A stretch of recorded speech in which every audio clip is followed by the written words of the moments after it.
আসসালামু আলাইকুম রহমতুল্লাহি ওবারাকাতুহ। সমস্ত প্রশংসা মহান আল্লাহ তাআলার। আপনাদেরকে স্বাগতম সুবহান এগ্রোর আরেক নতুন ভিডিওতে। আলহামদুলিল্লাহ, আজকের ভিডিওটা আমরা শুরু করতেছি পুকুরের মাছগুলোকে খাবার দিয়ে। গেল বেশ কিছুদিন ধরে আমরা আমাদের পুকুরের মাছগুলোকে খাবার দেওয়ার ভিডিও আপনাদের কাছে শেয়ার করতে পারি না, যার কারণ হচ্ছে গরমের সময়টাতে খামারে প্রচন্ড কাজ থাকে। তাছাড়া আপনারা জানেন, যেহেতু আমাদের টাইগার এবং ব্রয়লার ফ্রেঞ্চ মুরগি আছে, তাই সেগুলো ডিম সংগ্রহ করা এবং কি সময় মতো ডিমগুলোকে ইনকিউবেটরে বাচ্চা ফোটানোর জন্য সেট আপে দিয়ে দেওয়া, এই সমস্ত কাজগুলো নিয়ে আমরা ব্যস্ত থাকার কারণে গত কিছুদিন যাবত মাছের পুকুর সম্পর্কে কোনো আপডেট দিতে পারি না। যাই হোক, আলহামদুলিল্লাহ সর্বশেষ আমরা আমাদের সেই কাজগুলোকে সম্পূর্ণ করে চলে এসেছি আমাদের মাছের পুকুরে। আমি আপনাদেরকে আগের অনেকগুলো ভিডিওতে বলেছি, যখনই আমরা আমাদের এই পুকুরটাতে মাছগুলোকে খাবার দিতে যাই, সেই দৃশ্যটা আমার কাছে সত্যি অনেক ভালো লাগে। কেননা যখনই মাছগুলোকে খাবার দিই, ওদের লাপালাপি আর ঝিকমিক করাটা সত্যি অনেক প্রশান্তিদায়ক মনে হয়। যাই হোক, আলহামদুলিল্লাহ এই কাজগুলো আমাদেরকে খুব দ্রুত করতে হচ্ছে, যার কারণে আমাদের খামারে এখনো বিভিন্ন সেক্টরে অনেক কাজ বাকি আছে। আরেকটি কথা, আলহামদুলিল্লাহ আমাদের এই মাছগুলো মোটামুটি বেচার উপযুক্ত হয়ে গেছে। আশা করি আগামী অল্প কিছুদিনের মধ্যে আমরা এই মাছগুলোকে সেল করে দেবো ইনশাআল্লাহ।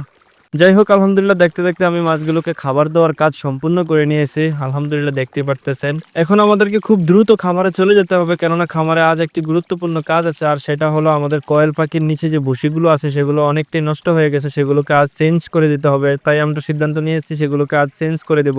যাই হোক, আলহামদুলিল্লাহ দেখতে দেখতে আমরা আমাদের কয়েল পাখির খামারের মধ্যে চলে এসেছি। আর এই ছোট্ট শেডটাতে আমরা আমাদের কয়েল পাখিগুলোকে লালন পালন করে থাকি। অনেকেই ভাবতে পারেন যে অন্যান্য খামারিরা কয়েল পাখিগুলোকে খাঁচার মধ্যে লালন পালন করে, খাঁচার থেকে খুব সুন্দর ডিম সংগ্রহ করা যায় এবং কি তাদেরকে খুব সহজে খাবার এবং পানি দেওয়া যায়। আমি আপনাদেরকে এই বিষয়টাতে আগের একটি ভিডিওতে বলেছিলাম, আমরা চাইলেই পারবো না ওনাদের মতো খাঁচায় রেখে কয়েল পাখিগুলোকে লালন পালন করতে, যার কারণ হচ্ছে আমরা এগুলোকে ফেরেন্স হিসাবে রেখেছিলাম।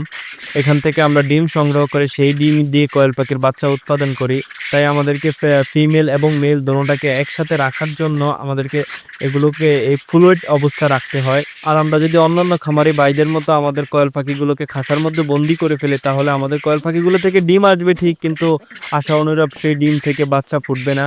যাই হোক, আলহামদুলিল্লাহ সেই জন্য আমরা পারি না ওনাদের মতো এগুলোকে খাঁচার মধ্যে বন্দি করে রাখতে, যার কারণ হচ্ছে আমরা এগুলো ডিম থেকে বাচ্চা সংগ্রহ করি। যদিও আমাদেরকে এইভাবে ফ্লোরের মধ্যে পাখিগুলোকে রাখা অনেকটাই কষ্টকর, আমাদেরকে খুব প্রচণ্ড কষ্ট করতে হয়। কয়েকদিন পর পর এই লিটারগুলোকে চেঞ্জ করতে হয়, নতুন লিটার দিতে হয়। যাই হোক, আলহামদুলিল্লাহ তারপরও আমাদের বাচ্চার প্রোডাকশন খুব ভালো আসে, ডিম থেকে বাচ্চার প্রোডাকশন ভালো আসে, সেই জন্য আমরা এই কষ্টটুকু স্বীকার করতে হয়। যাই হোক, ইতিমধ্যে দেখতে পারতেছেন আমাদের কয়েল পাখির খামারের পুরনো যে ভুসিগুলো সেগুলো একবারে চট বেঁধে গেছে। তো আমি ধীরে ধীরে বেলসা দিয়ে সবগুলো পুরনো ভুসিগুলোকে উঠিয়ে নেওয়ার চেষ্টা করতেছিলাম। আর আপনারা হয়তো জানেন, আগের অনেক ভিডিওতে আমি বলেছিলাম আমাদের খামারের প্রায় ম্যাক্সিমাম কাজই আমাকে একাই করতে হয়।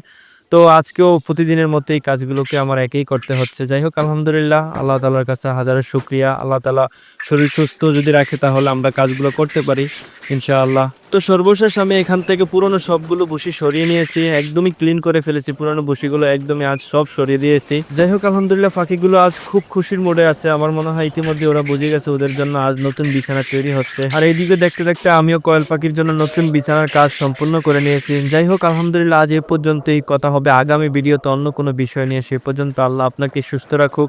আমাদের জন্য দোয়া করবেন, আল্লাহ তাআলা যেন আমাদের ব্যবসা বারাকা দান করে। আসসালামু আলাইকুম ওয়া রাহমাতুল্লাহ।